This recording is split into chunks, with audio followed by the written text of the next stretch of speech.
حدیث مبارک حضرت عائشہ صدیقہ رضی اللہ تعالیٰ عنہ فرماتی ہیں کہ رسول اللہ صلی اللہ علیہ وسلم کے زمانے میں سورج گرہن ہوا تو آپ نے لوگوں کو نماز پڑھائی۔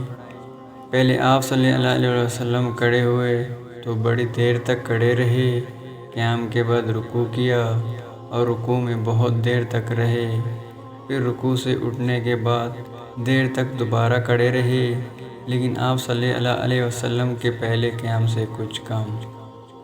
پھر رکوع کیا تو بڑی دیر تک رکوع میں رہے، لیکن پہلے سے مختصر۔ پھر سجدہ میں گئے اور دیر تک سجدہ کی حالت میں رہے۔ دوسری رکعت میں بھی آپ صلی اللہ علیہ وسلم نے اسی طرح کیا۔ جب آپ صلی اللہ علیہ وسلم فارغ ہوئے تو گرہن کھل چکا تھا۔